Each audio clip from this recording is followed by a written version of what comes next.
Hello everyone, welcome to সঙ্গী সাথী পাঠশালা। আজকে আমরা DElEd part 2 session 2024-26 educational studies CC02 chapter 1 শিক্ষার দার্শনিক ধারণা ফিলোসফিক্যাল আন্ডারস্ট্যান্ডিং অফ এডুকেশনে আজকে সেকেন্ড পর্ব নিয়ে আলোচনা করতে চলেছি। এখানে আমরা প্রথম পর্ব, আগের পর্বে আমরা 10টা গুরুত্বপূর্ণ প্রশ্ন উত্তরটা আগে আলোচনা করে ফেলেছি। আজকে আমরা আরও কিছু প্রশ্ন উত্তর আলোচনা করব। প্রথম প্রশ্ন হচ্ছে, শিক্ষা প্রক্রিয়া বলতে কী বোঝো?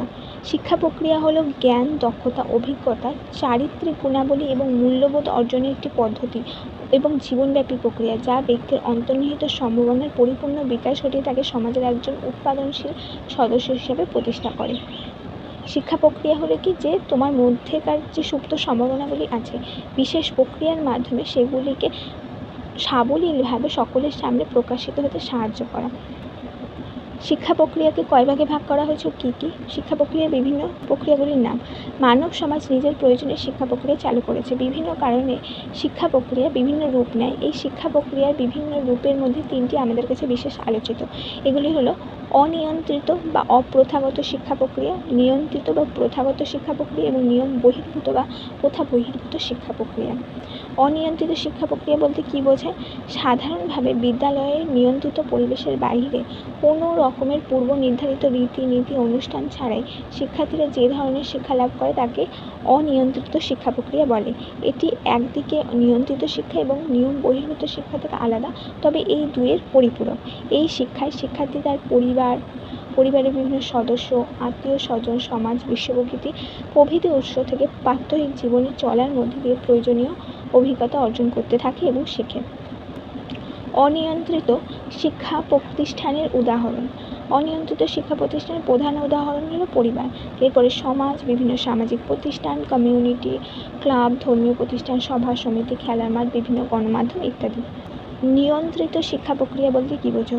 সমাজের দ্বারা নির্ধারিত সামাজিক প্রতিষ্ঠানের মাধ্যমে সচেতনভাবে এবং উদ্দেশ্যপূর্ণভাবে নির্দিষ্ট পাঠ্যক্রম অনুসারে শিক্ষার্থীদের যে বিশেষ শিক্ষাদান করা হয় তাই হলো প্রথাবদ্ধ, বিধিবদ্ধ বা নিয়ন্ত্রিত শিক্ষা। এই প্রসঙ্গে শিক্ষাবিদ PD শুক্লা বলেছেন, প্রথাগত শিক্ষা হলো এমন এক গতানুগতিক শিক্ষা পদ্ধতি যাতে পূর্ব নির্ধারিত নির্দিষ্ট পাঠ্যক্রম অনুসরণের দ্বারা ছাত্র বা শিক্ষক শ্রেণীকক্ষে নিয়মিত পরস্পরের সম্মুখীন হয়। আবার শিক্ষাবিদ JP নায়েকের মতে, সুনির্দিষ্ট ব্যবস্থার মধ্যে যে শিক্ষা পরিচালিত হয় তাকে প্রথাগত শিক্ষা বলা হয়। এই প্রথাগত শিক্ষার প্রধান উদাহরণ হলো মহাবিদ্যালয়, বিদ্যালয়, বিশ্ববিদ্যালয় ইত্যাদি, যেখানে আমরা একটি নির্দিষ্ট শ্রেণীকক্ষে যাচ্ছি, নির্দিষ্ট পাঠ্যক্রমের অনুসারে, পাঠ্যসূচি অনুসারে পড়াশোনা করছি এবং নির্দিষ্ট একটি সময়কালের মধ্যে সেই পর্বটা শেষ হচ্ছে। প্রথা বহির্ভূত বা নিয়ম বহির্ভূত শিক্ষা বলতে কী বোঝো? যেই শিক্ষা বিদ্যালয় বা অন্য কোনো শিক্ষা প্রতিষ্ঠানের চার দেওয়ালের মধ্যে আবদ্ধ না হয়েও কোনো নির্দিষ্ট শিক্ষা প্রতিষ্ঠানের আংশিক নিয়ন্ত্রণে থাকে তাকে বলা হয় প্রথা বহির্ভূত শিক্ষা। মূল কথা হলো, শিক্ষা হলো প্রথাগত শিক্ষা প্রক্রিয়ার বাহিরে সংগঠিত কোনো শিক্ষণ বা প্রশিক্ষণ, যার ফলে শিক্ষার্থীর শিক্ষণ ক্ষমতা বাড়ে, জীবনব্যাপী শিক্ষণ সংগঠিত হয় এবং শিক্ষার্থীর সর্বাঙ্গীন বিকাশ ঘটে। মানে এখানে তাকে কোনোভাবে একটা নির্দিষ্ট পাঠ্যক্রমের মধ্যে হয়তো বন্ধ করা হয়, কিন্তু তাকে সবসময় যে সেখানে যেতেই হবে, সেই কাজগুলো প্রত্যেকদিন করতে হবে এমন কিন্তু নয়। এখানে উদাহরণ হিসেবে মুক্ত বিদ্যালয়, মুক্ত বিশ্ববিদ্যালয়, বিভিন্ন বিষয়ের কোর্স ইত্যাদি, অনলাইন কোর্স, এগুলো এর মধ্যে পড়ে। অনিয়ন্ত্রিত শিক্ষার প্রধান দুটি বৈশিষ্ট্য।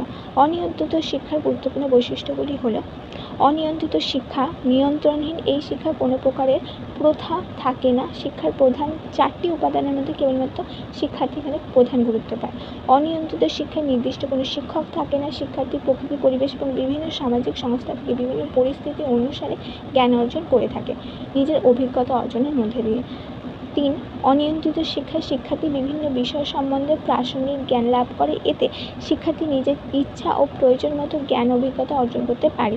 4. এই শিক্ষার মাধ্যমে শিক্ষার্থীর পর্যবেক্ষণ, অনুশীলন, সৃজনশীলতা ইত্যাদি করে ওঠে, নিজের শিক্ষক হয়ে উঠতে পারে এবং জীবনব্যাপী শিক্ষা অর্জনের ব্যবস্থা রয়েছে এতে। অনিয়ন্ত্রিত শিক্ষার মাধ্যম হিসেবে পরিবারের গুরুত্ব লেখো। অনিয়ন্ত্রিত শিক্ষার মাধ্যম হিসাবে পরিবারের গুরুত্ব অপরিসীম। পরিবারের মধ্যে শিশু জন্মগ্রহণ করে, বৃদ্ধি ও বিকাশ হয়। সমাজে চলতে গেলে কী ধরনের আচরণ করতে হয় সে সব কিছু শেখে শিশু পরিবারের মধ্যে থেকে। পরিবার হলো শিশুর প্রথম শিক্ষা প্রতিষ্ঠান, যেখানে তার মূল্যবোধ, বিশ্বাস, সামাজিক রীতিনীতি, ঐতিহ্য, সংস্কৃতি, জীবনের প্রয়োজনীয় দক্ষতাগুলি শেখে।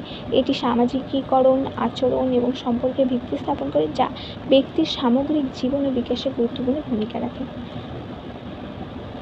এরপরে 19 নম্বর প্রশ্ন, পরিবারের যে কোনো 4টি সাধারণ কার্যাবলী লেখো।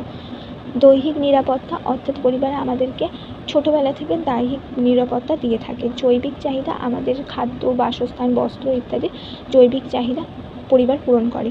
সামাজিকীকরণে ছোটোবেলায় একটা শিশু কিছুই শিখে আসে না, তাকে সামাজিকভাবে চলতে হবে, কার সাথে কেমনভাবে আচরণ করতে হবে, কী কথা বলতে হবে, সেই সব পরিবারের মধ্যে থেকে বড়দের দেখে দেখে শেখে। উৎপাদনশীল কার্যের সহায়তা, বিভিন্ন কাজের মধ্যে থেকে কীভাবে উৎপাদন করতে হবে এবং নিজের জীবনকে চালাতে হবে সেই সব শেখে পরিবারের মধ্যে থেকে। সম্পত্তির রক্ষণাবেক্ষণ ও বন্টন, এবং সম্পত্তি একজনের থেকে অন্যজনের হস্তান্তর হয়, রক্ষণাবেক্ষণ করে, পরিবারই শেখায় এসব। পরিবারের 4টি শিক্ষামূলক কার্যাবলী উল্লেখ করো। পরিবারের শিক্ষামূলক কার্যাবলীগুলি হলো: পরিবার শিশুকে বিভিন্ন ধরনের সামাজিক আচরণের শিক্ষা দেয়, যার মধ্যে দিয়ে শিশু আগামী ভবিষ্যতে সমাজে বিচরণের ক্ষমতা লাভ করে। 2.